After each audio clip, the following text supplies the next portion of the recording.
So today I'm going to show you how to make the ether, which as we all know is more of a thick, angry sludge than an actual stone. So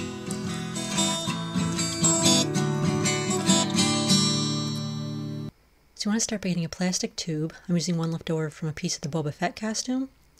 And you want to either glue a bottle cap on the end, or in my case I'm just gluing the cap shut that already came with it.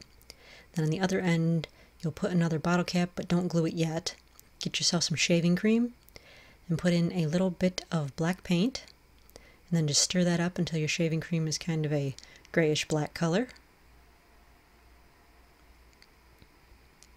And then get yourself some shampoo, and if it's not oozy enough, just put in a little water and mix it up because you want it to slide like slime kind of. You want it to be nice and oozy.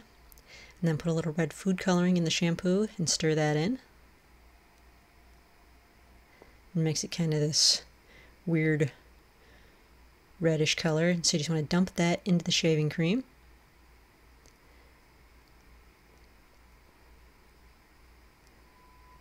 And then you'll stir the two together, and they won't actually mix that well because they're two different textures, so don't over stir them. But that way you'll get kind of this red and black swirly looking slimy stuff, so it looks like the ether sludge.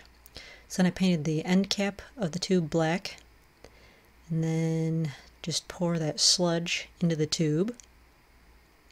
Sorry, my hand is seriously in the way here.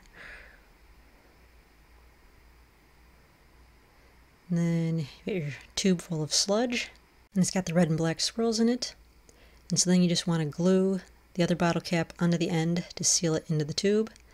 And so then you've got your ether tube, and because it is kind of slimy, it kind of goes up and down and swirls around.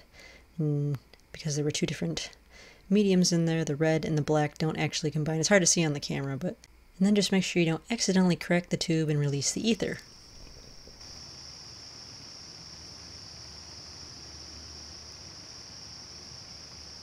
Oh, that can't be good.